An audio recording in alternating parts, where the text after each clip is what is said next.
friends, welcome to ATM. நான் உங்கள் Uma. So இந்த வீடியோ பதிவில் நம்ம என்ன பார்க்க போறோம் அப்படின்னா மேத்ஸ் PYQ சீரிஸ்ல கிளாஸ் 17 தான் பார்க்க போறோம். So இதுக்கு முன்னாடியே இதுல 16 கிளாसेस கம்ப்ளீட் பண்ணியாச்சு. அது எல்லாமே மேத்ஸ் PYQ சீரிஸ் அப்படிங்கற பிளேலிஸ்ட்ல இருக்கு. இது போக ரீசனிங் PYQ சீரிஸ்லயும் 16 கிளாसेस கம்ப்ளீட் பண்ணியாச்சு. அதையும் ஃபாலோ பண்ணிக்கோங்க.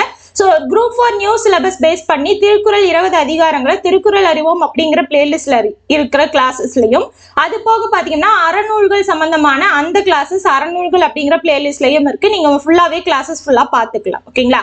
சோ இது போக டெய்லியும் ஈவினிங் 7 o'clock பாத்தீங்கன்னா கரண்ட் அஃபேர்ஸ் நடப்பு நிகழ்வுகள் வந்து அன்னன்னைக்கு உண்டானது உங்களுக்கு டெய்லியும் ஈவினிங் 7 o'clock வருது. அதையும் நீங்க ஃபாலோ பண்ணிக்கோங்க. ஓகேங்களா? சோ இன்னைக்கான 5 கேள்விகள் பார்க்கலாம்.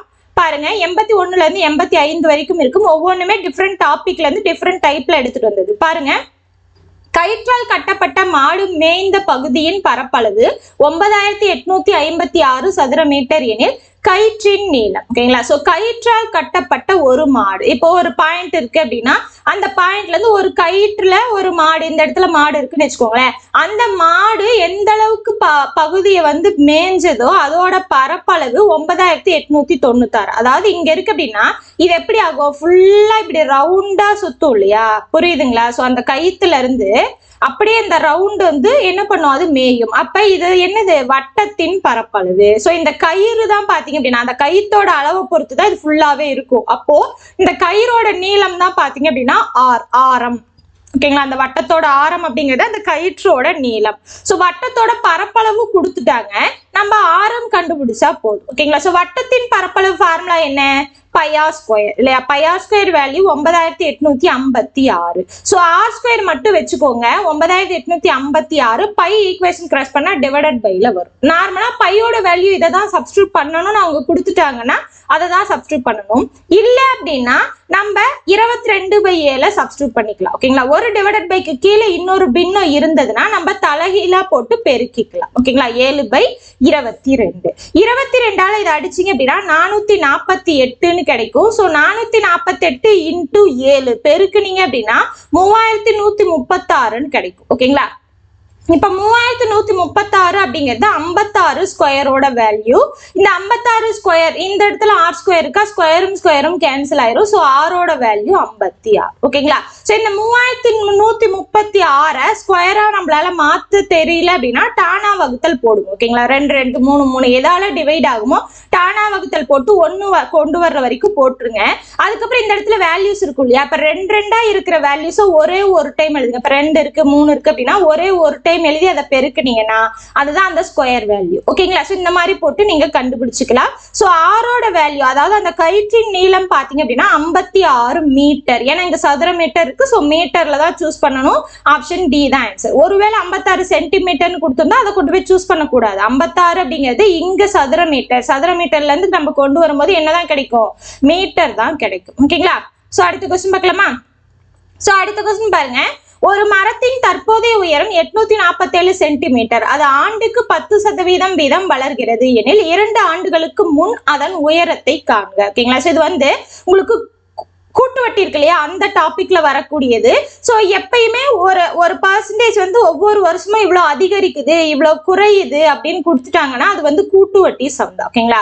சோ ஆண்டுதோறும் இவ்வளவு அதிகரிக்குது, ஆண்டுதோறும் இவ்வளவு குறையுது, ஆண்டுதோறும் தேய்மானம் அடைகிறது, இந்த மாதிரி எது கொடுத்தாலுமே அது கூட்டு வட்டின்னு அர்த்தம். ஓகேங்களா? சோ அதுல 2 விஷயம் நீங்க பார்க்கணும். ஓகேங்களா? சோ என்ன பார்க்கணும் அப்படின்னா பாருங்க, இந்த இடத்துல என்ன வேல்யூ கொடுத்துருக்காங்க, 2 வருஷத்துக்கு முன்னாடி கொடுத்துருக்காங்களா பின்னாடி கொடுத்துருக்காங்களா? ஓகேங்களா? சோ என்ன கேட்டிருக்காங்க, முன்னாடி கேட்டிருக்காங்க.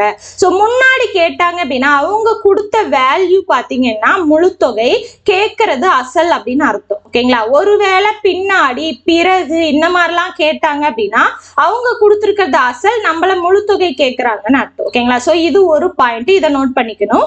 2வது பாயிண்ட், இங்க அதிகரிக்கிறதா, அந்த சதவீதம் வந்து அதிகரிக்க குறையுதா, வளர்கிறதா, தேய்மானம் அடைகிறதா? ஓகேங்களா? அதிகரிக்குது, அதுக்கப்புறம் வளர்கிறது, இது எல்லாமே பிளஸ். ஓகேங்களா?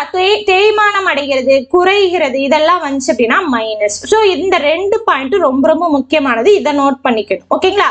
எப்பயும் போல கூட்டு வட்டியில முழுத்தொகை தான் ஃபர்ஸ்ட் கண்டுபிடிப்போம். ஓகேங்களா? சோ இந்த இடத்துல அதோட உயரம் அதோட விலைன்னு கேட்டா முழுத்தொகை மட்டும் கண்டுபிடிச்சா போதும். ஓகேங்களா? சோ a ஈக்குவல் டு என்னது, அசல், அதுக்கப்புறம் பாத்தீங்கன்னா 1 plus r divided by 100 whole power என்னன்னு போடுவோம். இதுதான் கூட்டு வட்டிக்கான நார்மல் ஃபார்முலா. ஓகேங்களா? ஸோ ஆனால் இந்த இடத்துல பிளஸ்ஸா மைனஸான எது வந்து டிசைட் பண்ணும் அப்படின்னா, இங்க வளர்கிறது அதிகரிக்கிறதுன்னு கொடுத்தா பிளஸ் போடணும், இல்ல குறைகிறது தேய்மானம் அடிக்கிறதுனா மைனஸ் போடணும். அதாவது 1 minus r divided by 100 whole power என்னன்னு வரும். அது அதை பொறுத்து மாறும். ஓகேங்களா? அதிகரிக்கிறதா குறைகிறதா பொறுத்து மாறும். இப்ப முழு தொகை கொடுத்துருக்காங்க, ஏன்னா முன்னாடி கேட்டிருக்காங்க. வேல்யூஸ் கேட்டது பின்னாடி கொடுத்துட்டு முன்னாடி கேட்டிருக்காங்க, அப்ப முழு தொகை தான் கொடுத்துருக்காங்க. ஸோ 847 ஈக்குவல் டு அசல் 1 பிளஸ் தான் இல்லையா? அப்ப இது கூட 100 கூட்டி டிவைடட் பை 100ன்னு போட்டுக்கோங்க. பாருங்க, 10 கூட 100 கூட்டினா 110 டிவைடட் பை 100. என்னோட வேல்யூ என்ன? 2 ஆண்டுகள். ஓகேங்களா? 0 0 கேன்சல் ஆயிரும். பாருங்க, இப்போ P into so A by B whole power n அப்படின்னா A power n divided by B power n நம்ம எழுதலாம். அப்ப இது என்ன ஆகும்? 11 ஸ்கொயர் டிவைடட் பை 10 ஸ்கொயர் ஆகும். இந்த சைடு 847 அப்படியே இருக்கு. ஓகேங்களா?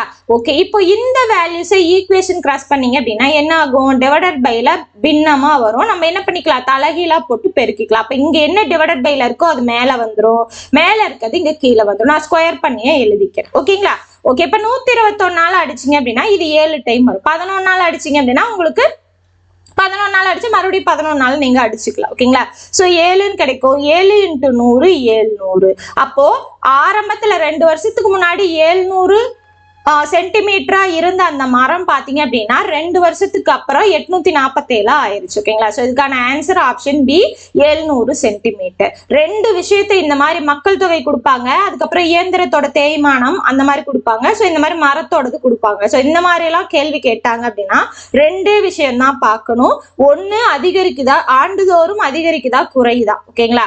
இன்னொன்னு முன்னாடி கேட்கறாங்களா பின்னாடி கேட்கறாங்களா, இத்தனை வருஷத்துக்கு அப்புறம் கேட்கறாங்களா இத்தனை வருஷத்துக்கு முன்னாடி கேட்கறாங்களா, இதை மட்டும் தெளிவா பார்த்துட்டீங்கன்னா சம் ரொம்ப ஈஸியா போட்டுடலாம். ஓகேங்களா? சோ கூட்டு வட்டி சம். அடுத்த கொஸ்டின் பாருங்க. அடுத்த கொஸ்டின் பாருங்க, 25%-ன் 25% என்பது. அப்போ இது வந்து சதவீதம் டாபிக். சோ நார்மலா 25%-ன் 25% அவ்வளவுதான். இன் அப்படின்னா மல்டிபிளிகேஷன். இந்த இடத்துல ஒரு எண்ணின் 25%-ன் 25% கேட்டா அது வேற மாதிரி வரும். இந்த இடத்துல வெறும் என்ன சொல்லிட்டாங்க? பொதுவா சொல்லிட்டாங்க 25%-ல 25% என்ன. சோ இன் அப்படிங்கறதால மல்டிபிளிகேஷன் 25%-த்தை 25/100ன்னு எழுதலாம், இந்த 25%-த்தை 25/100ன்னு எழுதலாம். இதை சிம்பிளிஃபை பண்ணலாம். ஓகேங்களா? சோ சிம்பிளிஃபை பண்ணீங்கன்னா 1/4 1/4ன்னு வரும். சிம்பிளிஃபை பண்ணாம ஈஸியா எப்படி போடலாம் பாருங்க, பெருக்கல்ல தான் இருக்கு இல்லையா? அப்படியே பெருக்குங்க. 25 × 25 625, 100 × 100 10,000. ஓகேங்களா? சோ இங்க எப்படி கொடுத்திருக்காங்க? எல்லாமே தசமத்துல தான் கொடுத்திருக்காங்க இல்லையா? சோ ரொம்ப ஈஸியா தசமத்துல போடலாம். டிவைடட் பைக்கு கீழே 10 100 1000 இந்த மாதிரிலாம் இருந்தது அப்படின்னா மேல இருக்க வேல்யூவை அப்படியே எழுதுங்க.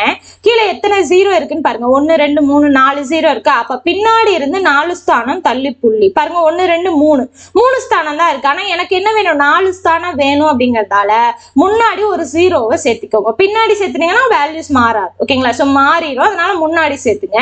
சோ முன்னாடி சேர்த்து அதுக்கு முன்னாடி புள்ளி வச்சிருங்க. பாருங்க 1 2 3 4. சோ புள்ளிக்கு முன்னாடி எதுவுமே இல்லாம விடக்கூடாது, அதனால 0 சேர்த்துக்கோங்க. ஓகேங்களா?